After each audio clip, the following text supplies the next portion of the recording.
aujourd'hui, je pense qu'il y a plein de gens qui se disent putain, le tennis, on en est où quoi? Il a pris une claque, hein, le tennis. Hein. Moi, j'ai retiré 2 terrains de tennis couverts, 2 terrains de tennis découverts. À la scie, j'ai transformé en terrain de paddle. Il y a un moment, il faut arrêter de se mentir. On n'est pas dans le secteur privé non marchand. On n'est pas dans le secteur public. On est dans le secteur privé marchand. Point barre. J'ai travaillé pour un groupe qui est aujourd'hui numéro 1 en Ile-de-France en termes d'exploitation de paddle. Je travaille pour le groupe Forestier Lac Boulevard avec plus de 32 terrains de paddle sur la région Ile-de-France, Versailles, Nanterre, Paris, avec Lac Boulevard évidemment. Le monde associatif géré par des subventions. Parce que cette subvention, demain, elle s'arrête. On fait quoi? Ça aurait été trop facile de dire, allez, on met un coup de pelleteuse et puis on dégage. Non. Enfin, t'es arrivé, c'était Tchernobyl. C'est flippant. Je te montre des photos, tu pleures, quoi. Tu dis, non, c'est pas possible. Tu te retrouves souvent contredit parce que t'as fait. Ah, quand tu fais rien, c'est sûr que t'es jamais contredit. C'est le plus gros qui mangera le plus petit de toute façon, comme dans tout système. Le paddle n'a pas besoin de pub, il a besoin de vérité. Je m'appelle Franck Maes. Voilà pourquoi j'ai créé le podcast Alpha Paddle. Ici, on parle vrai. Aujourd'hui, on reçoit quelqu'un qui ne pense pas petit. Reprendre un domaine immense, multi-raquettes, avec des infrastructures lourdes et annoncer clairement vouloir en faire une référence haut de gamme, ça c'est une ambition assumée, c'est une position dominante locale et une vision qui dépasse largement le simple paddle. Alban Joly est avec nous aujourd'hui. Salut Alban, comment tu vas? Impeccable. Est-ce que cette présentation elle te va ou tu veux la compléter? Non, elle est pas mal, C'est un bon début. Ouais, exactement. On précisera après. On précisera au fur et à mesure de l'interview.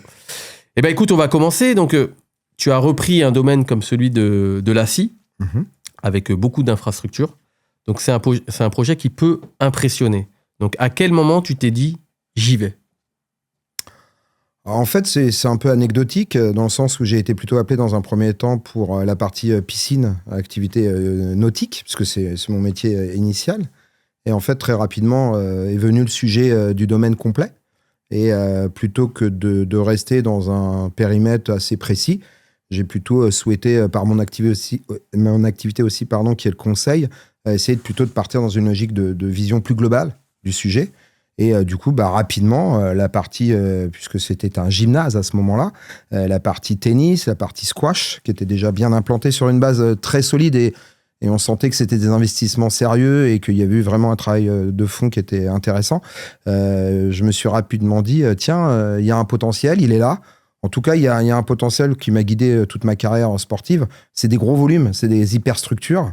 Et je sais que c'est un garant d'une certaine vision globale qui te permet d'envisager dans la durée une certaine forme de certitude. Et c'est important dans des centres comme ceux-ci.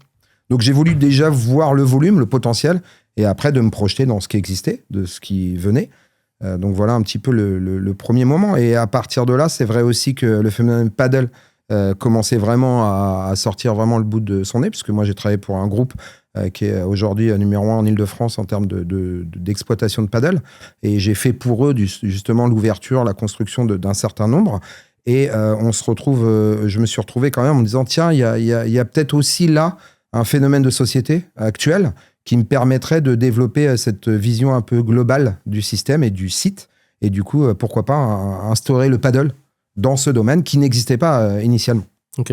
Voilà. C'était quel groupe pour lequel tu travaillais ou que tu travailles encore? Ouais, je travaille pour le groupe Forestier Lac Boulevard. Ok. Tout le monde connaît Forestier, les gars, avec ceux qui font du paddle, Marne-la-Coquette, en l'occurrence, une place incontournable du paddle. Voilà, avec plus de 32 terrains de paddle sur la région Ile-de-France, Versailles, Nanterre, Paris, avec Lac Boulevard évidemment, et puis Marne-la-Coquette qu'on connaît bien, avec quand même un vrai success story, un choix délibéré de la part du patron de se dire, tiens, j'y crois, j'y vais, j'investis.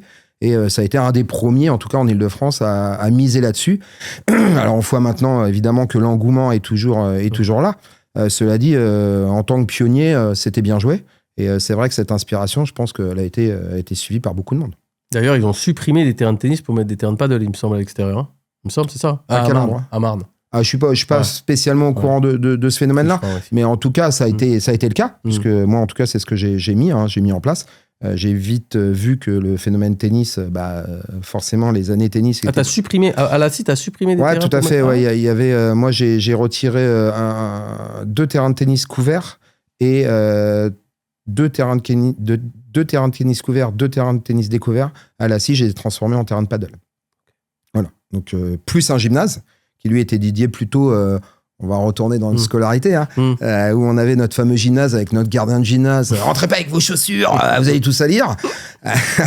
Donc, où on avait les lignes tracées au sol avec un terrain de hand, de basket, de badminton. C'était des tracés au sol. Hein, vraiment, c'est un domaine qui était dédié au milieu associatif et scolaire. Hein, on le voit clairement.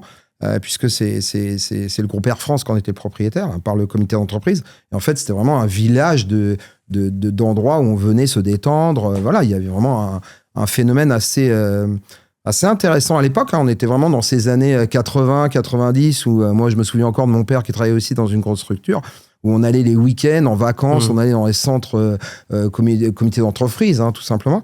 Et on voit, j'en parlais justement lors de ton introduction, la qualité qui avait été faite, où on sent qu'il y avait eu des investissements lourds, mais vraiment basés sur le système associatif, donc but non lucratif. Hein, il n'y avait pas d'enrichissement, il n'y avait pas toutes ces choses-là à cette époque-là. Le coût énergétique, on n'en parlait pas. Les volumes, pas un problème. Parce que l'ACI, c'est quand même... Excuse-moi, je te coupe à l'oie. C'est quand même... Ce domaine... Enfin, ce centre, je veux dire, parce que quand les gens, je pense qu'on dit domaine, ils ne se rendent pas compte. Tant que leurs parents, ils n'ont pas été là-bas. C'est vraiment un domaine, quoi. C'est vraiment déjà, pour aller jusqu'au centre, tu marches, tu traverses, il y a de la verdure, il y a des biquettes. Ouais. Il y a des biquettes. Ouais, j'ai mis 2 petites biquettes. Il y en a une qui s'appelle Alban, dédicace à Alban. Et une autre qui s'appelle Audrey. Donc c'est une des propriétaires qui a Private Joke, hein, où on a pris nos 2 petites biquettes. Bah, en fait, si tu veux, c'est important le nom domaine de la scie. Parce que déjà, on est situé sur 2 communes. La commune de Luzarches et la commune de la Scie. Et si tu veux, quand je suis arrivé, parce que moi, je suis un peu comme ça, j'ai pas envie de dénaturer le truc, quoi. Tu vois, ça aurait été trop facile de dire, allez, on met un coup de pelleteuse et puis on dégage. Non, j'ai fait un système home staging. Et d'ailleurs, nos pratiquants, nos adhérents, en fait, retrouvent ce truc-là. Et je parle d'Air France justement pour ça, parce qu'en fait, j'ai plein de gens, parce que tu sais, on est vraiment au cœur de Roissy, hein, on est juste à côté. Donc, c'est des enfants qui ont été bercés là-dedans. Moi, j'ai des gens, ils viennent encore me voir, on dit, ah, mais moi, j'ai fait toute mon enfance ici. Je vois, mais vous avez quel âge? Et en fait, ils ont mon âge, hein, ou un peu plus. Mais en fait, ils ont été bercés là-dedans. Et il y a même des générations, on a eu un des patriarches, je crois qu'il a 98 ans. Il avait la larme à l'œil en octobre 2024 quand on a rouvert le domaine. Donc c'est ce qui était important. Parce qu'il était fermé. Il a été fermé. Ouais, il a été fermé plus de 15 ans. Moi, j'ai récupéré, l'histoire est folle. Alors, moi, au moment où je me propose pour les propriétaires, parce qu'elle était rachetée par des propriétaires, moi, je leur propose de se lancer dans un projet de dingo. Hein. On y va. Hein. Les gars, vous l'avez acheté. Qu'est-ce qu'on en fait de ce truc, hein? Donc, si tu veux, un projet immobilier, bah, c'était pas raisonnable. Et puis, de toute façon, on aurait eu des blocages. Hein. On est quand même dans un milieu éco-responsable. Hein. Aujourd'hui, hein, je le parle, hein, l'économie d'énergie, toutes ces choses-là, c'est le sujet. Hein. Ça devient nos principales préoccupations. Bon, bah, si tu veux, à un moment donné, ce truc qui s'appelait le domaine de la scie. Est-ce que je le renomme? Est-ce que je mets centre paddle la scie? Non, en fait, moi, j'ai voulu garder ce truc un petit peu naturel où on se dit, non, on est dans le domaine, quoi. Et si tu veux, avec ce système où on a pris un budget, mais tellement limité pour faire tout ce qu'on a fait, j'y suis allé avec, excuse-moi, je peux me permettre, hein, entre nous, ma bite et mon couteau, quoi, clairement. Donc, pas de regret. On y va, on fonce, on verra bien. J'ai eu la chance inouïe d'avoir des propriétaires qui me suivent. Et où, moi, en termes d'exploitation, j'ai pu non seulement, si tu veux, ressortir un petit peu ce domaine qui était... Enfin, t'es arrivé, c'était Tchernobyl. C'est flippant. Je te montre des photos, tu pleures, quoi. Tu dis, non, c'est pas possible. Si. Et ça faisait 15 ans que c'était... à l'abandon. À l'abandon. On va dire, on a un bowling, tu rentres dans le bowling, il y a les chaussures qui sont par terre. C'est un peu ce qu'on a connu avec, tu sais, le Covid, quoi. C'était vraiment ça, quoi. Tu dis, merde, mais il n'y a plus personne là-dedans. Et en fait, non... Alors du coup, bah, tiens, tu coupes un bout d'herbe, tu tiens, et puis je me suis projeté assez facilement jusqu'à, comme tu dis, ouais, on a des moutons, on a des biquettes. Alors qu'est-ce qu'on a à foutre des biquettes et des moutons? Bah non, en fait, si tu veux, déjà il y a l'aspect éco-responsable où mine de rien, on est quand même dans une planète où tout le monde dit qu'est-ce qu'on fait? Moi j'ai dit, je vais me bouger mon cul à moi, déjà, ce serait pas mal avant de faire des leçons de morale. Et puis cet aspect aussi où tu mets des moutons, ça te tombe l'herbe, quoi. Voilà, tout simplement. Et puis c'est rigolo. Et puis, tu vois, on est un délire de fou parce qu'en ce moment, quand tu viens au domaine, sur la clôture, on a mis le nom des biquettes et puis on leur a donné leur prénom. On a même mis à l'accueil des petits pots avec des carottes. On a foutu avec le paddle, si tu veux. Non, mais c'est rigolo parce que du coup, les gens, ils disent, c'est sympa, ça nous fait barrer. Bon, voilà. Si tu veux, cette entité de départ, en fait, c'est ma ligne conductrice, quoi. Et puis, j'avance. Et puis, moi, si tu veux, c'est vrai qu'avec le groupe forestier avec lequel je travaille depuis plus de 20 ans, j'ai appris à... Et pas que, hein, j'ai eu quand même pas mal d'expérience, j'ai plusieurs sociétés, plusieurs secteurs d'activité. Il y a des marqueurs, si tu veux, la redondance d'un sujet. Je parlais des volumes, des surfaces. Moi, j'ai connu. Le domaine, il a un sacré volume. J'ai connu les années 80 où le tennis, c'était laisse tomber. J'ai connu les années en faisant, moi, en pratiquant, parce que moi, à la base, je viens de la natation, course à pied. Donc, si tu veux, j'ai toujours fait du sport toute ma vie et je me suis retrouvé dans cette logique de dire années 80 tennis. Ensuite, on a connu le squash dans les années 90. Tu vois, moi, j'ai travaillé à Savigny-le-Temple, à la piscine de Savigny-le-Temple. On a découvert le phénomène squash. C'était, laisse tomber, il va tout bouffer. J'ai connu le racquetball. Et puis après, entre-temps, on a connu le fitness, où un terrain de tennis qui fait 600 mètres carrés, on met 2 joueurs. Laisse tomber, nous, on met 100 personnes qui vont faire du fitness, avec Véronique et Dalida. Allez, on y va, Bernard Tapie, tu cours, allez, bouge ta graisse. Le fameux générique de fin. Exactement, t'as tout compris, c'est ça. Donc, si tu veux, le marqueur commun, moi, que j'ai vu dans toute ma carrière, que ce soit le sport que j'ai fait et aussi mon métier d'exploitant, parce que mes diplômes, toutes ces choses-là, c'est mon métier. Je gère un centre de profit. Si tu veux, m'ont amené sur des marqueurs communs. Et les volumes, c'est super important. Donc, j'ai pas de regret, si tu veux, de me dire au domaine, je suis arrivé en me disant, il y a un volume, faut le garder. Il y a une entité forte qui s'appelle le domaine de la scie, avec une histoire hyper chargée. Et puis, à un moment donné, comme je l'ai dit tout à l'heure, tu prends tout ce que tu as avec toi et puis tu y vas et puis il faut y croire, quoi. Parce que tu es le seul à y croire. Ça, c'est évident. C'est pas forcément t'es le seul à y croire, mais en fait, tu te dois d'être le leader d'un projet dans lequel les gens vont se réaliser. Enfin, en tout cas, c'est ce que j'ai voulu faire. Et j'ai à chaque fois essayé de faire, parce que j'ai eu des essais, j'ai eu des réussites, j'ai eu des échecs. J'ai aussi perdu des gens qui comptaient aussi, mine de rien, sur lesquels je comptais. Mais à un moment donné, tu sais, il n'y a pas l'alchimie, c'est ce que c'est en tant que juge arbitre. Dans tout métier qu'on fait, on est dans le sport, c'est un milieu, il y a beaucoup de voyeurisme, il y a beaucoup de gens qui veulent être à ta place, il y a des opportunistes, il y a aussi des imposteurs. Moi, la seule chose que je dis aujourd'hui, je veux surtout pas être un imposteur. Moi, le paddle, c'est un phénomène que j'ai connu. J'ai aucune prétention de dire je suis numéro machin, je suis joueur de paddle. Je suis un passionné de la vie, quoi. Voilà. Le centre, aujourd'hui, il a combien de terrains intérieurs ? Alors, on a 6 terrains intérieurs, doubles.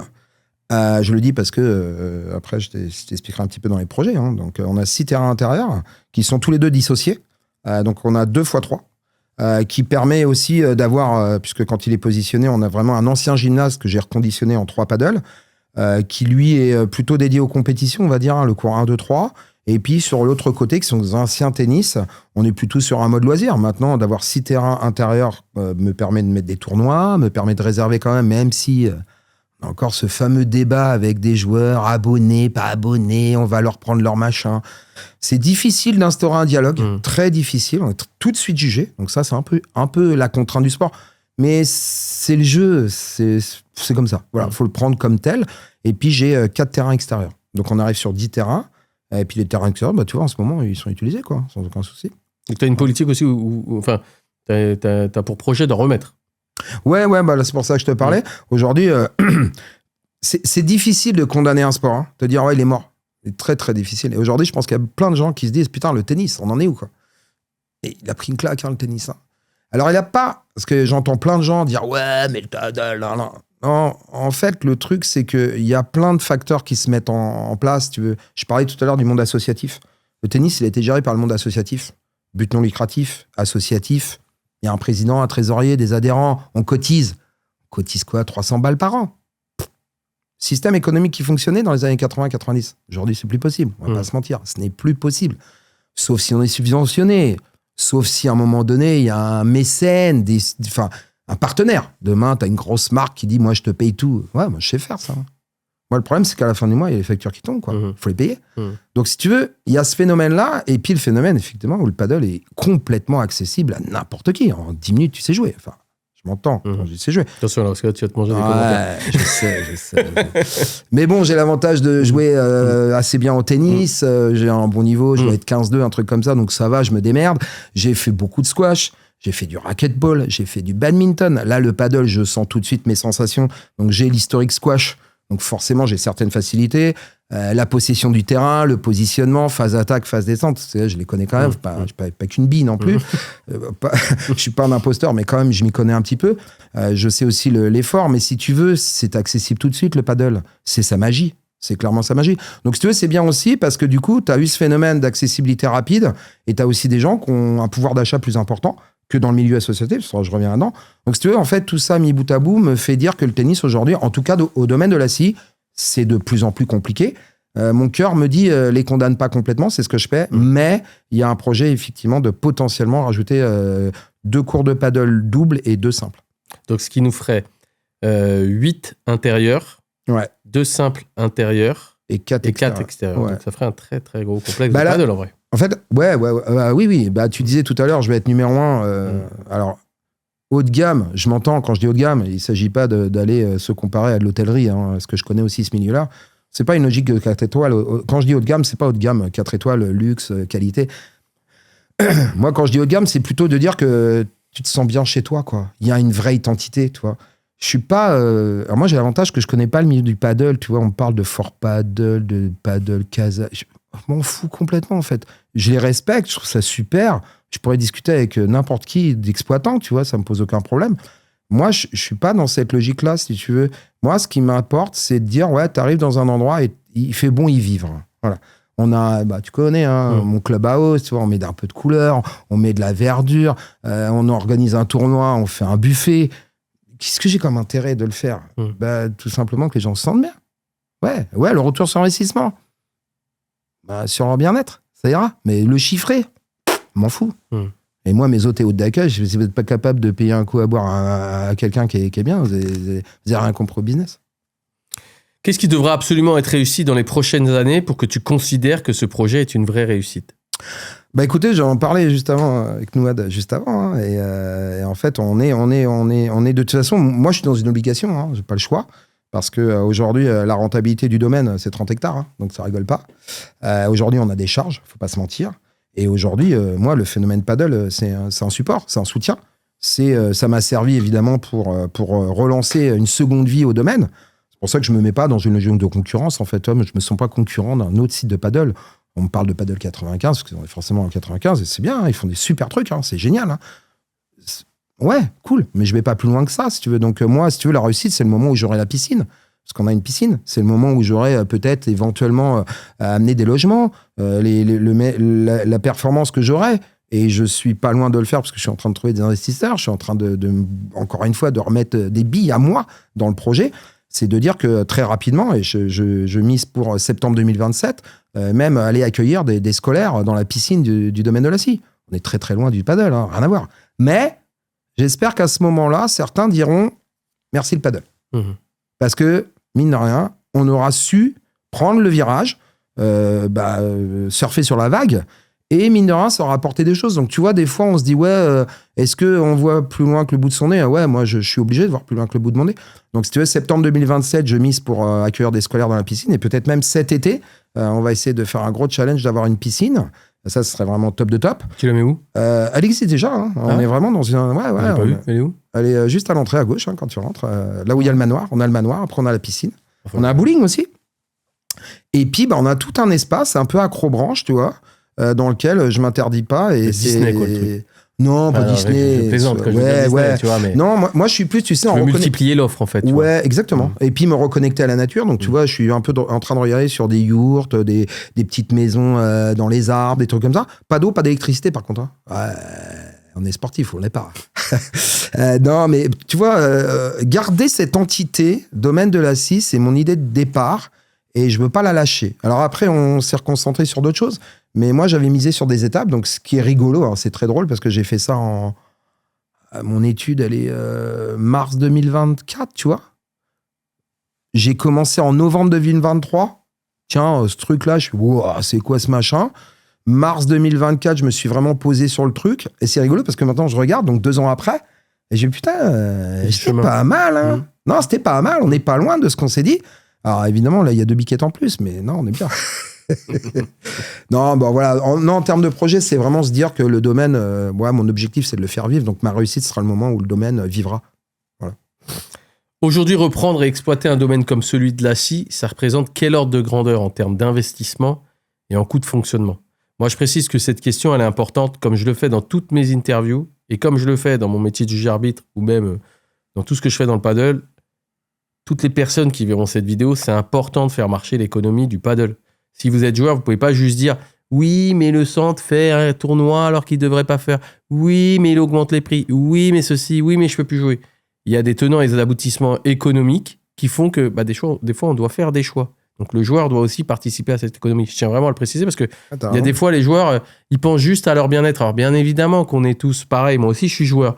Mais il y a des fois, moi, je pars du principe que dans les clubs dans lesquels je vais, que je joue, j'essaie de faire participer à l'économie à ma modeste échelle et à mon échelle. Donc, c'est pour ça que je pense que c'est important de clarifier des choses au niveau des chiffres. Je vais aller dans ton sens et je vais mettre carrément le pavé dans la mare. Il y a un moment, il faut arrêter de se mentir. On n'est pas dans le secteur privé non marchand. On n'est pas dans le secteur public. On est dans le secteur privé marchand. Point barre. On va pas plus loin que ça. Ça veut dire que, grosso modo, à la fin du mois, je suis le seul à payer mes factures. Point. Quand je dis je suis, j'emmène évidemment les propriétaires avec moi, qui eux aussi mettent la main à la poche. Mais il y a un moment, il y a cette réalité économique.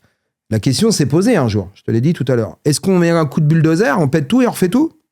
Ouais. Le projet est estimé à peu près, au départ, j'avais fait mon étude, on est sur du 18 millions, à peu près, 18-20 millions.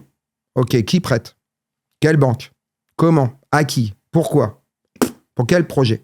En plus, on sait aujourd'hui, malheureusement, on est dans une période très, très, très triste et surtout qui se préoccupe beaucoup de monde. En l'occurrence des guerres, des remises en cause. Waouh, c'est compliqué. Donc, si tu veux, c'est vrai que moi, j'aime bien, et c'est comme ça que je me suis toujours construit, où je dis, j'y vais, quoi. Voilà, on y va, et puis on prend un peu nos moyens et on avance. Aujourd'hui, en termes d'investissement, je parle que sur la partie... je vais pas rentrer trop dans les détails, parce que ça va perdre les gens. Mais en tout cas, on peut dire que nous, pour 1,5 million d'euros, on a relancé l'économie du multi-raquette. On va pas se mentir, c'est 95%, c'est le paddle. On va pas se mentir, je mens pas. On a un prix à l'heure qui est évidemment beaucoup plus important, et je suis bien placé pour le savoir, parce que je suis comparé tous les jours à des clubs de tennis. C'est mieux ailleurs. C'est parfait. J'ai des réseaux pour ça. Je réponds ouvertement. Ouais, c'est mieux ailleurs. C'est quoi ailleurs ? On me compare quoi ? Une collectivité territoriale ? Avec les impôts ? Ouais, c'est mieux. Peut-être. Ou pas. Une association qui est subventionnée ? Super. Mais en fait, on ne joue pas dans la même catégorie. Mais je n'ai pas prétention de dire que je suis meilleur qu'eux. Je dis juste que moi, je n'ai pas la même contrainte derrière. Et qu'à un moment donné, ouais, 1 euro, c'est 1 euro. Et on a développé notamment l'application des juges-arbitres. Une telle évidence, mais c'est normal que ça soit payant dans un sens, dans un monde normal, entre guillemets, économique. Maintenant, ça ne veut pas pour autant dire que je ne pense qu'au fric, c'est pas ça, excuse-moi, moi je suis un mec, je suis très modeste, j'ai commencé, on n'a pas parlé de mon parcours, mais moi à la base, je suis cancre, bac plus 4, j'ai commencé à l'école, j'ai eu mon bac grâce à la coup de pied thérapie de mes parents. Et puis après, démerde-toi. J'ai été nageur, maître nageur, chef de bassin. J'ai passé tous ces grades-là. J'ai été salarié. Je sais ce que c'est. J'ai créé plusieurs boîtes. Je sais ce que c'est. Le dénominateur commun à chaque fois, c'est bouge-toi, mec. Bouge-toi. Ça tombera pas tout seul. Et c'est vrai qu'aujourd'hui, malheureusement, il y a aussi des gens qui mettent un peu dans cette balance l'aspect ailleurs, c'est si, mais sans prendre en compte le global. Donc, pour répondre à ta question très précise, pour 1,5 million d'euros, on a remis en place toute cette partie, donc, qui est une partie unique du domaine. Tu auras la même chose pour la partie piscine. Je te parlais tout à l'heure des yourtes et des aménagements. Pas d'eau, pas d'électricité, c'est super. L'idée n'est pas conne. C'est pour rentrer dans le principe écologique, c'est très malin. Mais c'est quand même plusieurs centaines de milliers d'euros d'investissement. De toute façon, c'est des sous. Bien sûr, c'est de l'argent. Et à un moment donné, je suis comme toi, business. J'ai bon, c'est combien la nuit ? Pour passer une nuit au domaine de la scie demain, tu devras payer 110 balles la nuit. Qu'est-ce que je t'emmène pour 110 balles ? La vraie question, c'est à quoi pour ce prix-là ? Moi, 110 balles, tu me dis que j'ai un truc de top, je le paye. Tu vas au restaurant, tu payes quoi ? 25 balles ou 100 balles ? 25 balles, c'est cher pour bouffer McDo. 100 balles, quand tu as estimé de te faire un vrai plaisir, évidemment, je me mets à la place des gens qui n'ont pas les moyens, ils ne vont pas comprendre mon discours. Mais si c'est un pur plaisir, que tu es accueilli comme un roi, que tu sors la banane, que tu as un souvenir de dingue, qu'est-ce qui est le plus cher ? J'ose poser la question. Je ne dis pas qu'il y en a une mieux que l'autre et je dénigre personne en disant ça. Je dis juste que c'est une réalité. Donc, si tu veux, nous, en coût d'investissement, ça, je t'ai répondu à peu près. Après, attention, il y a les propriétaires qui ont investi au début l'achat du domaine et du coup, les investissements. Mais on a les impôts fonciers, on a l'électricité, on a l'eau, enfin tout ça. Et puis, c'est pas juste l'électricité, d'un paddle. C'est global. Oui. C'est un peu dans une boîte quand tu parles des charges générales. Oui. Donc, si tu veux, moi, sur la partie paddle uniquement, parce que je dois dissocier, tu vois, j'ai fait des ratios de pourcentage, évidemment. J'ai un point mort à 45, 50 000 euros de chiffre d'affaires par mois. Voilà. Notez-le, ça, les gens qui regardent cette vidéo, parce que souvent, je le dis, sans argent, il n'y a rien. C'est les gars, et moi, je me bats tout le temps quand les mecs ils me disent « Ouais, mais Franck, tu te rends compte, dans tel club, vous avez mis les dates, vous n'avez pas mis beaucoup de dates en soirée, ou machin, il faut penser à nous. » Ben oui, mais une date en soirée, c'est forcément un taux de remplissage en moins, parce que statistiquement, les soirées se remplissent plus. Donc, le club fait aussi une fleur. Faut pas l'oublier, les joueurs. Et moi, quand je dis ça, attention, je tiens à être très clair. Je suis du côté des clubs, mais je suis aussi du côté des joueurs. C'est-à-dire que moi, je suis joueur, donc je joue beaucoup. Mais moi, je comprends la donnée économique. On ne peut pas gagner sur tous les côtés. Voilà, c'était juste pour la petite aparté. Pour aller dans ton sens, j'ai le phénomène qui se passe, c'est que j'ai une grosse société qui veut louer le domaine. Et il me dit, nous, à partir de 17h jusqu'à 5h du matin, le domaine, il est vide. Je suis désolé, j'ai pris ma calculette. Si j'avais loué tous mes terrains toute cette période, ça m'aurait rapporté combien ? Oui. C'est les prix que je leur demande. Des fois, il faut être bête. Ouais. C'est 1 plus 1 égale 2. C'est aussi simple que ça. Et puis derrière, toutes les options. En fait, à la base, la société qui veut louer le domaine me dit ouais, je m'attendais un peu moins cher. Et quand j'explique, on fait ah ouais, non, effectivement, j'avais pas vu ça. Ouais, ça vaut ça. Ouais, ça vaut ça. Et d'ailleurs, j'enchaîne aussi sur le sujet, puisque tu es juge arbitre aussi dans mon domaine depuis peu. Je suis désolé, ces questions, je me les pose. Et je t'ai jamais dit autre chose que je demanderai à l'ensemble des pratiquants, à l'ensemble des joueurs, comment ça se passe. Après, je l'ai déjà dit, il y a des gens, ils seront jamais contents de toute façon. Et puis surtout, ce qui serait bien, c'est qu'ils apprennent à discuter avant. Et je suis désolé, en tant que chef d'entreprise, moi, je dois prendre une décision toutes les 2 secondes. Donc, ils sont gentils, mais je vais pas attendre. Je préfère faire et être ouvert à la critique que de ne pas faire. Et d'être tout le temps dans le bon ton de tout le monde. T'es d'accord avec tout le monde, en fait, c'est que t'es pas vraiment maître de tes actes. Je suis désolé, mais il y a un moment donné, tu te retrouves souvent contredit parce que t'as fait. Quand tu fais rien, c'est sûr, t'es jamais contredit. C'est sûr. C'est sûr, ça c'est certain. Qu'est-ce que tu veux que les gens ressentent en arrivant au domaine de la scie que les autres clubs ne proposent pas ? Moi, c'est le bien-être, c'est le fait de se dire, tiens, je peux switcher d'une activité à une autre sans avoir le risque de me dire aussi que tout est misé dedans. Je veux dire, moi, alors, évidemment, je le souhaite à personne, mais j'en ai parlé tout à l'heure. Moi, je suis déjà en train d'imaginer, alors, ça veut dire que je serai encore là, en 2030. C'est quoi le paddle ? C'est rien, moi. Je sais pas. Pickleball ? Peut-être. On m'a vendu du pickleball. Bon, j'ai construit un terrain de pickleball à Richebourg, pas très loin. Ça marche super bien, en accès libre et tout, c'est super. Pourquoi j'ai mis le pickleball ? Parce que mettre des vitres et tout, voler de bois vert pour pas faire un terrain. Et l'avantage, c'est qu'on était dans un système hôtellerie. Et donc, j'ai construit un terrain multisport sur un ancien terrain de tennis. Désolé, le tennis a encore pris cher, pas de bol. Mais en tout cas, c'est plus à la mode de mettre 2 personnes sur un terrain de tennis. Par contre, j'ai fait un terrain multisport, basket, foot, hand. Et juste à côté, j'ai un pickleball extérieur. La mairie est très contente parce qu'on n'a pas modifié l'infrastructure, si tu veux. Moi, c'est mon quotidien de vivre ça. Donc, je peux comprendre les gens qui vivent du paddle et qui ont tout misé dans le paddle. J'ai pas de conseils à donner. Mais en tout cas, si j'avais à me positionner là-dessus, c'est me dire, mais c'est quoi en 2030 le domaine de la scie ? Je peux pas dire que c'est le paddle. Et je dois trouver autre chose. Ça veut pas dire que ça ne sera pas le paddle. Exactement. Tu peux pas dire que ce sera le paddle, mais tu peux pas dire que ça se trouve, ce sera le paddle. Exactement. C'est dans le doute, quoi, en fait. Bien. Non. En fait, c'est plus qu'un doute, si tu veux. C'est une ligne directrice que j'ai dit depuis le début. Moi, je parle du domaine. Voilà. Donc, si tu veux me faire discuter avec un mec qui vraiment serait l'équivalent, faut pas me ramener un mec qui parle paddle dans un hangar qu'il a retapé où il a 5 cours de paddle. On peut pas parler la même langue. C'est normal. C'est-à-dire, tu me parles d'une piscine municipale avec Aqua Boulevard de Paris que j'ai gérée pendant 20 ans. Non, les gars, non. Aucune prétention. Mais non, ça ne se gère pas de la même manière. Pas du tout. Le risque, enfin tout. Donc, si tu veux, moi, la chose... je ne sais pas si je réponds clairement à ta question, mais en fait, le vrai phénomène, c'est de se dire qu'est-ce que je veux que les gens se souviennent, c'est qu'en fait, ils sont capables de se dire ouais, c'est solide, Il y a une activité actuellement qui est à la mode, mais on n'aimerait pas revivre que le domaine de la scie ferme encore pendant 15 ans. Parce que le mec qui a géré, il a fait n'importe quoi. Alors, pas n'importe quoi. Le mec, c'est pas un mec, c'est plutôt une institution. Que serait tout simplement le phénomène de société. Où à un moment donné, le monde associatif géré par des subventions... Mais moi, je nage depuis que j'ai 12 ans. Donc, si tu veux, j'ai été baigné, j'ai un master en management du sport. J'ai été baigné dans il faut être subventionné. Et moi, depuis que j'ai 16 ans, je dis, mais les gars, pourquoi on ne fait pas autre chose? Parce que cette subvention, demain, elle s'arrête. On fait quoi? Et combien de clubs j'ai vu dépérir parce que la mairie, elle n'avait pas les moyens de subventionner. Et j'ai été assez content de mon analyse. J'étais jeune, un peu insouciant. Mais mine de rien, maintenant, à plus de 50 ans, je me dis, putain, j'aurais dû insister là-dedans. Et tout compte fait, ça a été ma ligne de conduite. Donc, si tu veux, pour moi, que les gens se retrouvent au domaine de la science, disant, tiens, il y a des activités, il y a un potentiel. On nous propose toujours des super trucs. On fait le speedwall. T'as connu? C'est un peu du paddle foot. Walter qui est avec moi, on s'est dit, tiens, on essaye le speedwall. Numéro 1, unité, ça n'existe pas. Il y en a 2 terrains, je crois. 3 terrains. 3 terrains. Et j'ai condamné un terrain de tennis pour essayer le speedwall. Bon, ça marche pas. Ça marche pas, qu'est-ce que je te dis? Ça marche pas. Je vais changer. Mais c'est le même phénomène que le 5. Le 5. Pareil.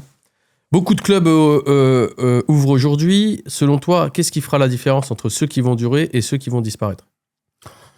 Là, on parle pur paddle. Ouais, pur paddle. Non, moi, je pense qu'il faut se caler aux études de marché, qu'il y a maintenant depuis qu'on est être humain, quoi. On va dire, à un moment donné, il y a des phénomènes qui se créent. Je veux dire, la concurrence, à un moment donné, elle est un peu belliqueuse, déloyale, et puis à un moment donné, elle s'arrange, faut pas se mentir. Sans compter qu'aujourd'hui, on voit des petites institutions et même des entreprises elles-mêmes qui intègrent des terrains de paddle. Mais comme on a toujours vu, ça a été la restauration, ça a été les comités d'entreprise avec des places à Astérix. En fait, le marché ne fait que muter. Et en plus, t'es à l'IA, t'es l'époque intelligence artificielle. Donc, je veux dire, si tu te bouges pas le cul, là, ça va piquer grave. Donc, non, moi, je pense qu'à un moment donné... moi, j'ai pas assez de recul sur le paddle en tant que tel. Je veux bien en discuter un jour sur un débat, j'aurais pas de souci avec ça. Mais si tu veux, je m'imagine plus le fait que, tu sais, c'est un peu comme la restauration rapide. T'ouvres un McDo, t'es mort. Tu passes ta vie là-dedans, t'es dead. En fait, t'es du matin au soir, quoi. Le mec qui réussit vraiment en achetant, en prenant là, je vais nommer d'autres marques, comme ça, tu seras pas emmerdé, Subway ou Quick. J'ai des potes qui font ça. Ils ont pas qu'un resto. Ils en ont 4, 5, 6.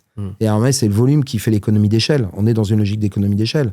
Donc, si tu veux, à un moment donné, si tu n'amortis pas tes charges sur le global, si tu n'as pas une logique plus cohérente, plus globale, j'ai entendu un podcast de Casa Paddle, c'est ça? Ouais. Et je les vois, je les entends, parce que forcément, on vit dans le même environnement, parce qu'il y a plein d'appels d'offres à droite à gauche, et on se retrouve des fois.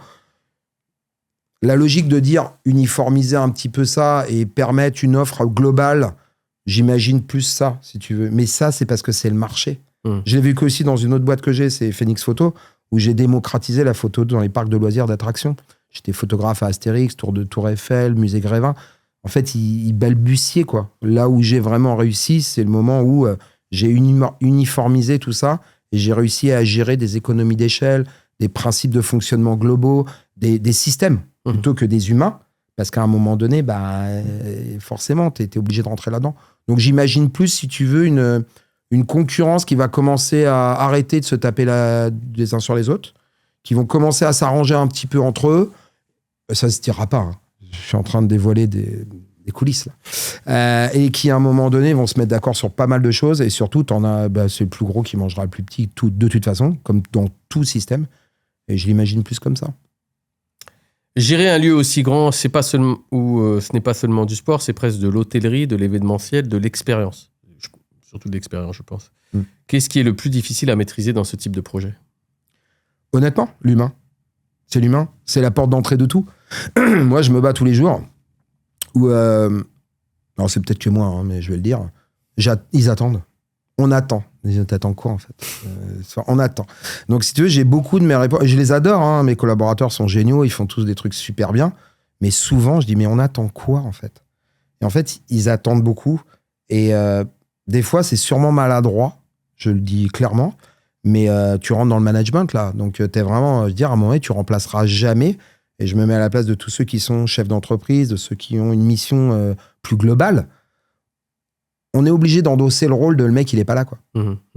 Ah si, tu vas faire patron incognito. Super.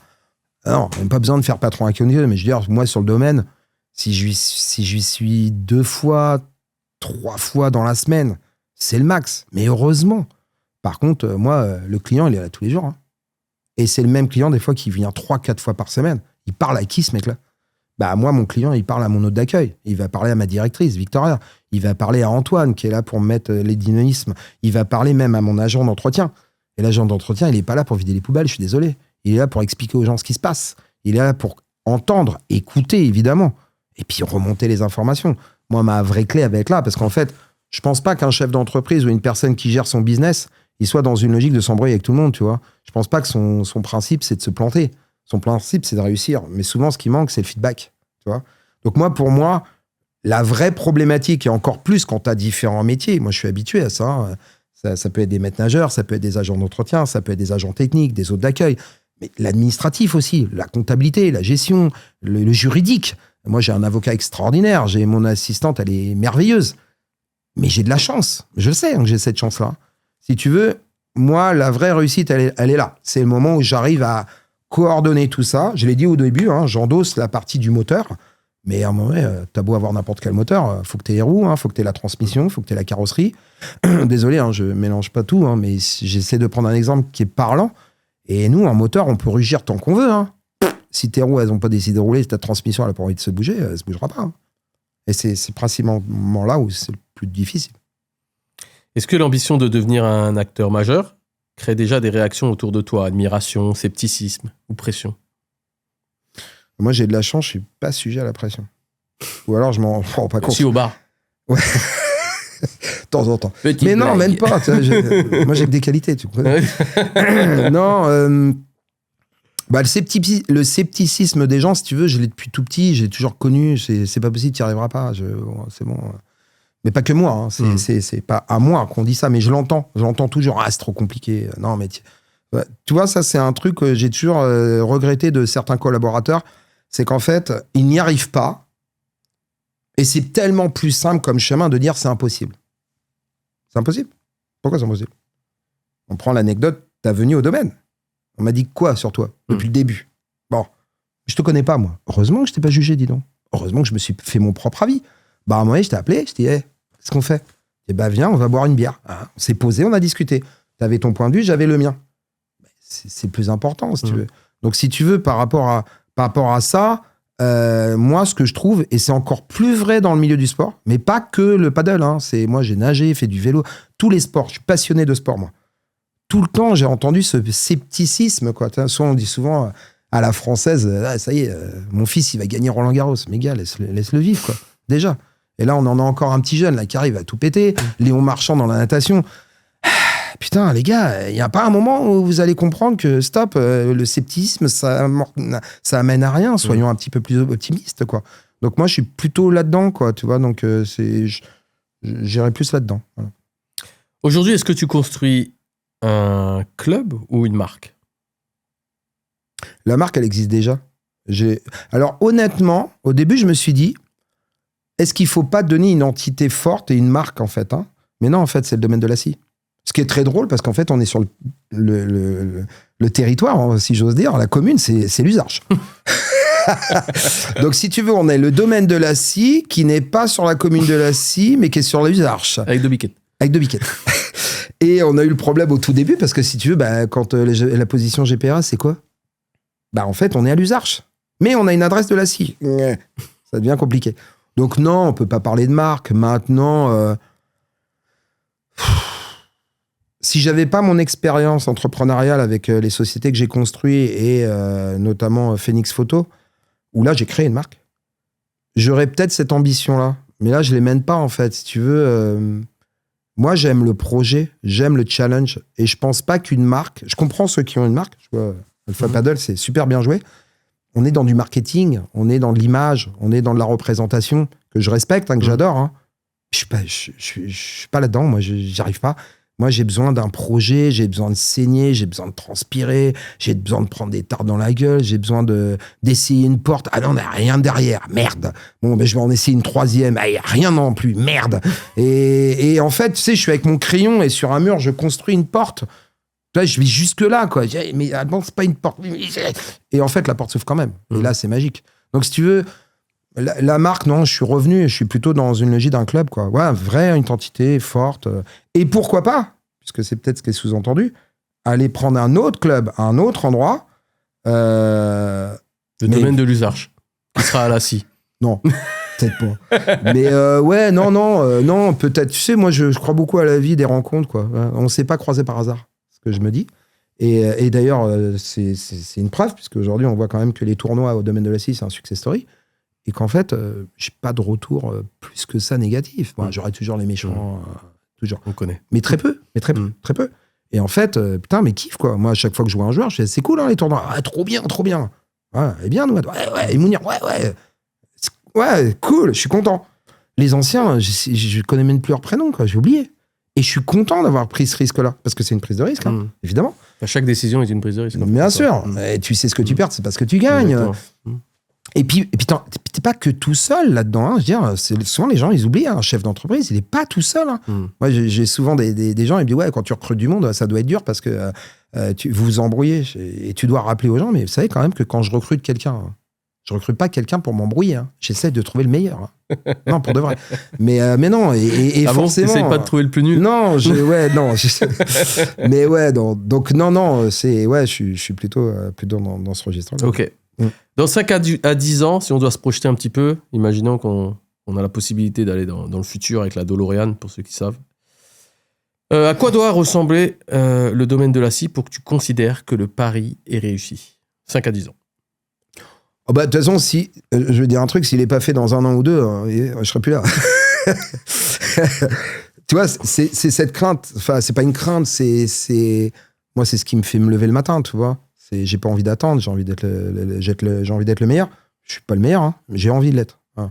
Mais ça, c'est ma culture sportive, tu vois. J'ai nagé, j'ai fait beaucoup de compétitions, tu vois. J'ai nagé avec Philippe Lucas, donc toi, l'école de la vie, t'inquiète, quand tu prends un paquet de paddle dans la tronche et les palmes et tout ce qui te s'ensuit et que le mec il dit casse-toi, t'es un tocard, et que tu reviens et que pendant 1 mois il te parle pas, et que tu nages et que t'as aucun retour, t'inquiète, ça te forge un caractère. Ça, c'est sûr.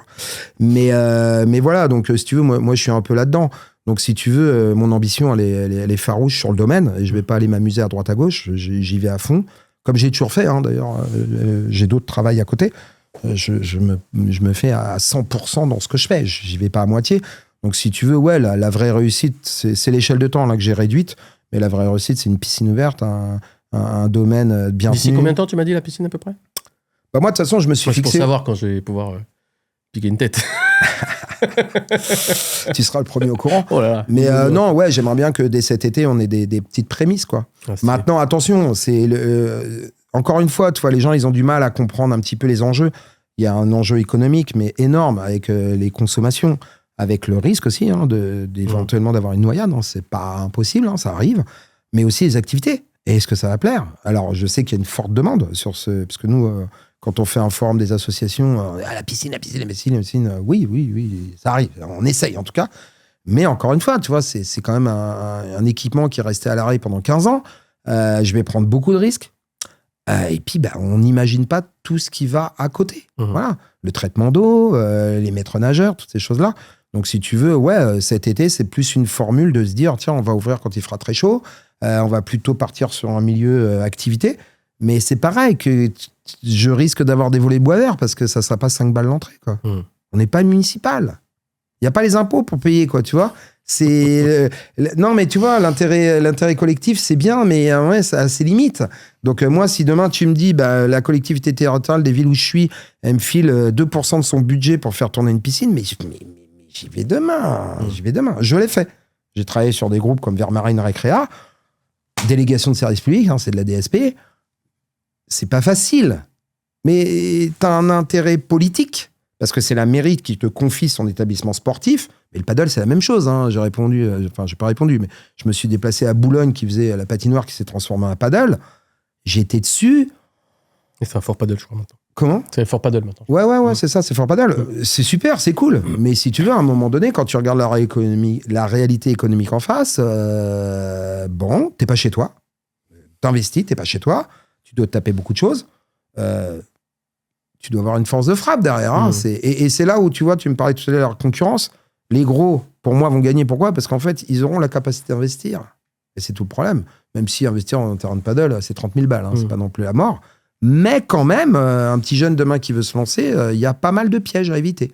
Ce serait très facile de dire « Ah bah c'est cool, je vais ouvrir 3 terrains de paddle et je m'en fous de plein les fouilles. » D'ailleurs, les joueurs fantasment beaucoup sur ça. On avait fait une précédente interview avec Guillaume Lefloc, qui est le seul franchisé Fort Paddle de l'Île-de-France à Épinay, que je salue d'ailleurs, et qui avait dit souvent, il entend les joueurs lui dire « Bah moi, je vais monter 6 terrains là, ça va me coûter 300 000, et puis je les remplis à 80%, et puis en 1 an, je suis rentable. » Ouais. Bah tu vois, c'est rigolo que tu parles de ça, parce que moi j'ai un tableau de stats de fou quand j'ai repris justement le domaine de la scie, où j'ai dû proposer à mes propriétaires un vrai projet. J'ai fait mon tableau de stats. Pessimiste, hein ? Pessimiste. Avec des taux de remplissage, la journée à 15-20%, le soir à 60%, 70%, 90% le week-end. Fous-toi de ma gueule. J'étais encore loin du compte, loin d'imaginer. Mais j'étais pas que planté sur les remplissages. Parce que oui, ça monte, bien sûr, parce qu'on travaille dessus. Mais pour que ça monte, tes remplissages, il faut que tu te bouges, hein, mec. Hein. Ils vont pas venir tout seuls, les gens. Donc, c'est de l'Instagram à mort. On a de la chance, parce que moi, mon assistante s'occupe de l'Instagram. C'est qui ? Élodie, ouais, s'occupe de tout ce qui est juridique, comptabilité, gestion, Instagram, communication, enfin, beaucoup de choses. Et si tu veux, j'ai une chance inouïe, parce que tout ça, elle me fait un travail de dingo.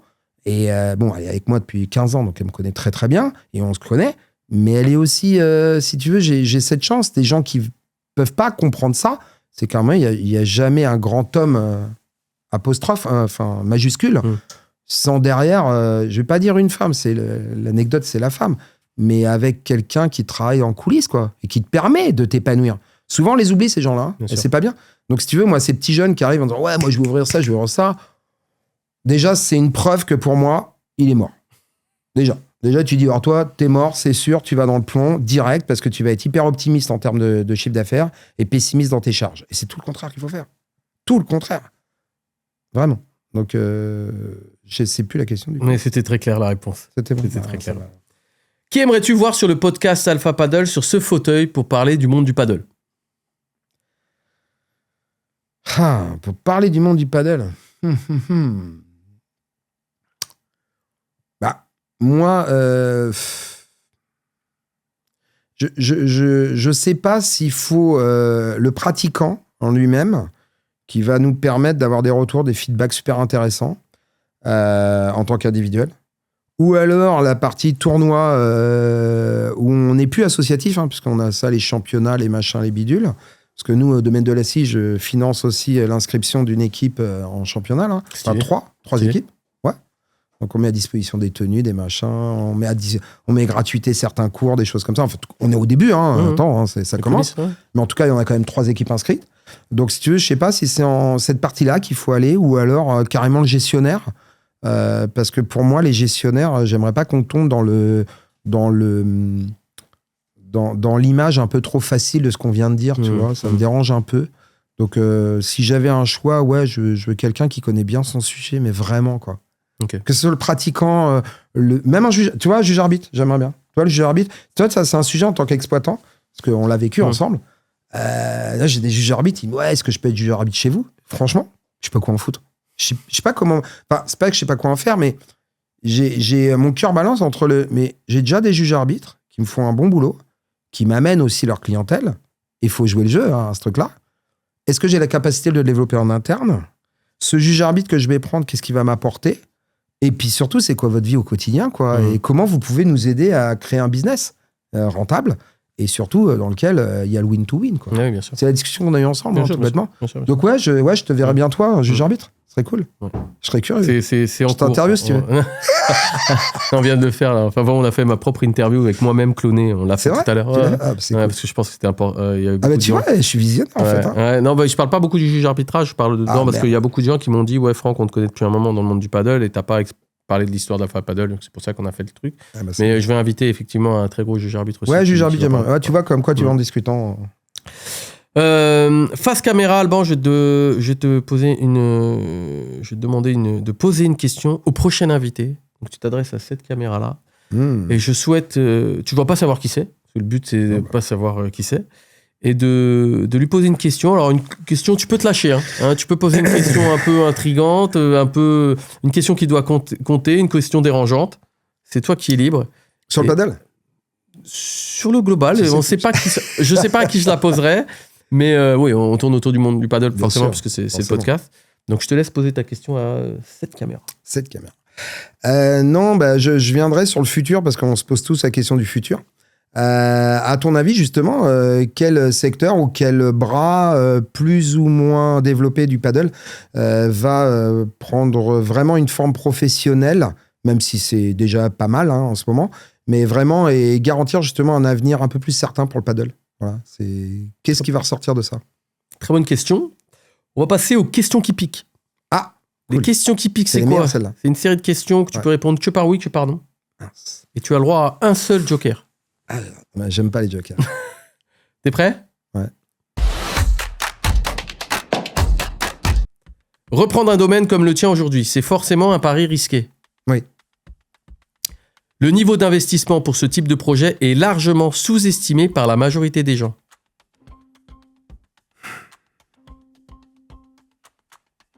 Joker.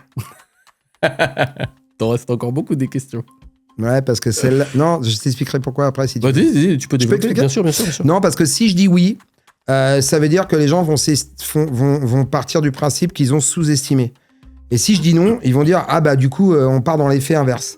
Et j'ai dit tout à l'heure, attention, on peut arriver à faire de grandes choses avec pas grand-chose. Voilà. Je parlais tout à l'heure de homestaging. Oui, l'habiter du couteau aussi. Ouais. Et je vais même parler de ripollinage. Ouais, c'est une belle école de la vie, en fait. C'est de te démerder avec un bout de ficelle. J'aimerais bien que certains se retrouvent en forêt avec un opinel et... Vas-y. Fais ton Koh-Lanta, mon gars. Beaucoup de personnes qui veulent ouvrir un club aujourd'hui n'ont aucune idée des coûts réels. Oui. Le modèle économique du paddle est souvent idéalisé sur le papier. Oui. Un positionnement haut de gamme peut être difficile à rentabiliser dans le paddle actuel. Non. Tu prends le risque d'être en avance sur le marché avec ton positionnement. Non. L'absence de concurrence directe peut aussi devenir un frein à long terme. Oui. Tous les clubs ne survivront pas à la phase actuelle de développement du paddle. Oui.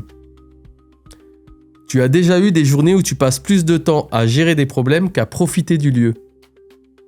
Tous les jours. Je profite pas des lieux. Tu t'es déjà demandé dans quoi tu t'étais embarqué en reprenant un domaine de cette taille? Non. Ton ambition de devenir numéro 1 peut déranger certains acteurs du paddle. Non. Propos.